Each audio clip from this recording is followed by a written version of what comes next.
Mes amis, bien le bonjour. On va parler d'un accident qui a été décrit à l'époque comme incroyable, de par le nombre de facteurs humains qui se sont empilés pour faire en sorte que cet avion n'aille pas au-delà du bout de la piste. Je vais vous raconter. Nous sommes le 26 avril 1993 à Aurangabad, en Inde. C'est un aéroport, pour le décrire rapidement, qui se trouve à peu près 500 mètres d'altitude, 1900 pieds et des poussières. Sauf que la difficulté, c'est que la température en ce 26 avril était déjà de 39 degrés. Il fait extrêmement chaud, ceci réduit la densité de l'air et il faut savoir que les ailes de l'avion, sur le plan aérodynamique, ne voient pas l'altitude, mais voient l'altitude densité. Donc voilà la densité de l'air. Première difficulté. Deuxième difficulté, la piste est courte. C'est une piste qui fait seulement 1800 mètres. Elle a été augmentée depuis. Si tu regardes aujourd'hui, tu vas voir qu'elle fait 3000, mais il y a un tronçon qui a été rajouté depuis cette époque-là. Il y a d'autres difficultés, je vous en parlerai dans la suite de la vidéo. Alors, l'avion, ce 737-200, je disais, appartient à la compagnie Indian Airlines. Indian Airlines, créée dans les années 50, elle a fini par merger plus tard avec Air India. Elle faisait des lignes intérieures en Inde. Si on regarde en ces temps-là, c'était assez courant. Même en France, il y avait par exemple Air Inter, il y avait Air France. Dans beaucoup de pays, il y avait la compagnie nationale qui faisait les vols internationaux et il y avait la compagnie nationale pour les vols locaux. Et l'Inde n'échappait pas à cette règle. Donc, Indian Airlines va organiser ce vol à bord d'un 737-200.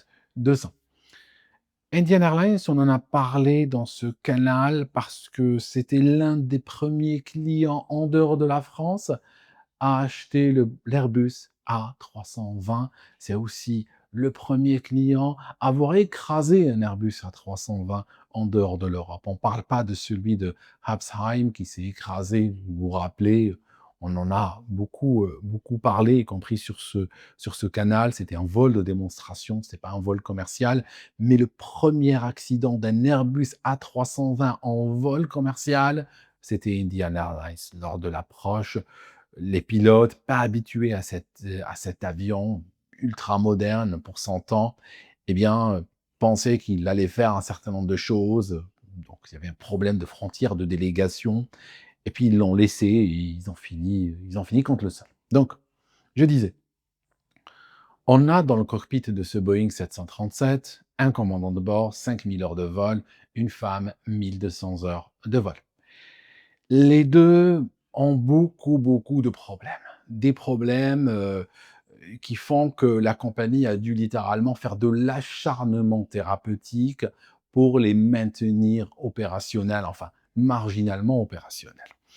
La femme avait tellement de problèmes, la copilote, qu'il fallait pratiquement toutes les 2 semaines lui faire un contrôle en ligne. Et donc toutes les 2 semaines, il fallait qu'un pilote ou un chef pilote vienne dans le cockpit durant un ou plusieurs vols pour l'observer, travailler, pour voir si elle fait les choses selon les règles, parce qu'elle avait énormément de difficultés. Donc toutes les 2 semaines, elle subissait un contrôle en ligne. Le capitaine, lui, bon, c'était à peu près pareil. La compagnie avait dû dépenser plus de 100 heures de simulateurs extra pour pouvoir le former parce que, tout simplement, il était incapable de piloter un 737, il était incapable de prendre les bonnes décisions, de tenir compte des données, de faire des calculs corrects, de manier l'avion correctement. En fait, il était en dessous du niveau pratiquement partout. Mais on voit souvent, des compagnies aériennes s'acharner littéralement, s'acharner à mettre certaines personnes dans le cockpit et ne pas épargner les dépenses, le temps, les efforts pour les garder là-dedans coûte que coûte, y compris s'il y a un accident, eh bien, s'ils survivent, l'accident les remettra dans un autre avion. Ils semblent être indéboulonnables littéralement. Je ne connais pas, quant à moi, les mécanismes qui permettent d'expliquer ce phénomène. En tout cas, on a des passagers qui vont embarquer, il y a ceux qui sont inscrits régulièrement, qui ont acheté des billets fermes, qui ont fait des bookings fermes, et il y a une longue liste d'attente. Alors les listes d'attente, ça existe dans certains pays jusqu'à maintenant, et le but généralement les listes d'attente, le plus souvent, c'est pour que les responsables du check-in se fassent un petit peu d'argent de poche. Tout simplement, tu as 20 places qui restent, tu as 100 personnes qui se battent au terminal pour partir, et puis bon, un petit peu d'argent, ça aide pour se retrouver dans l'avion. Au moment de la fermeture des portes, il y avait 118 personnes, l'appareil était plein. Alors, maintenant on a un problème. C'est que le capitaine savait que les documents, le manifeste de chargement qu'on lui a donné, savait qu'il était faux. Parce que dans ce manifeste, l'appareil était à peine quelques dizaines de kilos en dessous de sa masse maximale au décollage, autorisée au décollage, mais lui savait qu'il avait dépassé. Pourquoi? Parce que c'était une pratique assez courante. On mettait beaucoup de bagages déjà en soute, sans nécessairement les peser tous, ou bien des fois en sous-estimant le poids des bagages. Plus on permettait aux passagers d'entrer avec des bagages en cabine qui n'étaient pas nécessairement comptabilisés correctement. Donc lui savait qu'en amont, il y avait ce problème. Et souvent, quand il y a des défaillances de cette manière-là opérationnelles en amont, ça va briser la chaîne de confiance, et en aval, tu peux retrouver des opérateurs qui décident à leur niveau de corriger comme ils peuvent. Donc, l'appareil commence à rouler, et dans la tête de notre capitaine, il y a une idée, c'est une pratique qu'il avait développée pour corriger, entre guillemets, les situations où il pense que l'avion est surchargé. On va voir ce qu'il va faire. Donc, l'appareil roule jusqu'à l'entrée de la piste 09. Il y a un léger vent de travers du sud. On pousse les manettes des gaz. Le Boeing 737 commence à accélérer. Au bout de quelques temps, bien sûr, sur la séquence classique, le copilote annonce 80 knots, 80 nœuds. OK, vérifié sur tous les badins. Continue d'accélérer à l'annonce V1, qui est la vitesse de décision au décollage. À partir de là, plus ou moins, on n'a plus le choix, il faut décoller.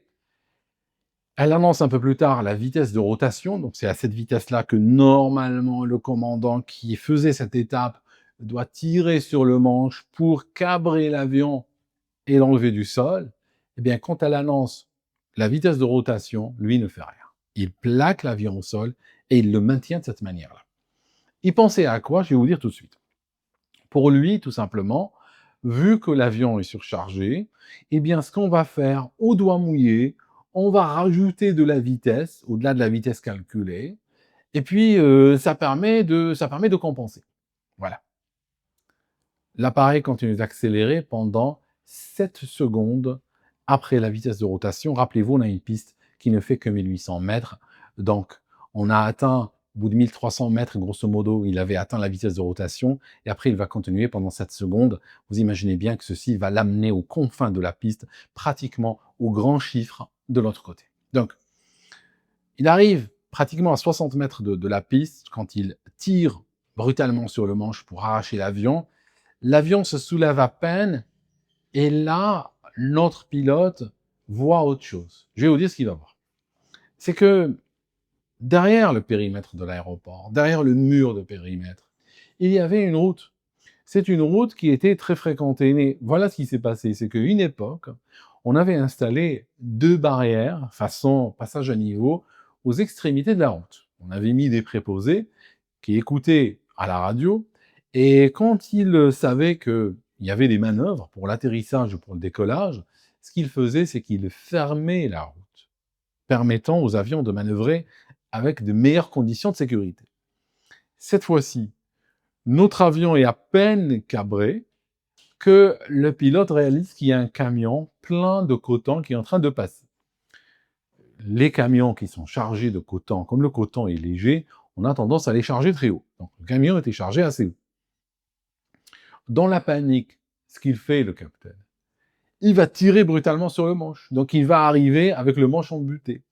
Ceci est un geste largement instinctif, mais sur le plan aérodynamique, il est contre-productif. Pourquoi? Parce que quand l'avion est trop cabré, il va s'approcher donc de son incidence de décrochage, il va rentrer franchement dans le second régime, dans ce qu'on appelle le second régime, et à ce moment-là, aérodynamiquement, il n'est pas très performant. Ça signifie qu'il va trop se cabrer, moteur à fond, mais il ne va pas monter très bien. Donc il va monter extrêmement mal. Ce qui devait arriver arrive. On a un impact extrêmement brutal entre l'avion et le camion. Alors, ce qui se passe, c'est que les trains d'atterrissage touchent en premier, qui étaient sortis, donc ils touchent en premier. Ils sont clairement arrachés, des trains d'atterrissage principaux.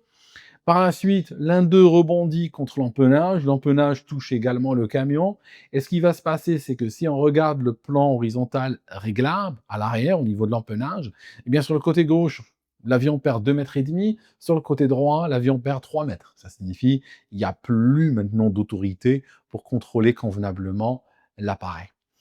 Autre chose, le moteur gauche, il tape contre le camion. Ce qui va se passer, c'est que on est sur un 737-200 qui est mu par ces réacteurs très longs. C'est des réacteurs de chez Pratt& Whitney. C'est des JT9D, hein, je vous dis ça de mémoire. Et en fait, ils étaient munis de sortes de pelles qui s'ouvrent, qui permettent justement l'inversion de la poussée après l'atterrissage. Eh bien, sur le côté gauche, les pelles des reverse sont arrachées parce qu'elles tapent contre le camion, elles sont arrachées. Pour le régulateur du moteur, eh bien, il va percevoir cela comme une ouverture intempestive des inverseurs de poussée en vol. Il fera quoi? Il va ralentir le moteur. Donc le moteur n'est pas techniquement endommagé, mais sauf que pour des raisons de sécurité, il y a sa puissance qui est complètement réduite. Donc là, on voit bien qu'on n'est pas dans une situation d'avenir. Clairement, ce ne sont pas des gens qui vont connaître la prospérité à partir de ce point-là, hein. L'avion, quelques mètres du sol, pulvérisé au niveau de l'empennage, le train arraché, un moteur qui a été ralenti par son FADEC. Voilà. Plus, dans le cockpit, on a des gens qui ont été capables de créer cette problématique. Clairement, ce ne sont pas des gens qui sont capables de s'en sortir. Donc, ce qui va se passer, c'est que l'appareil continue à voler à basse hauteur.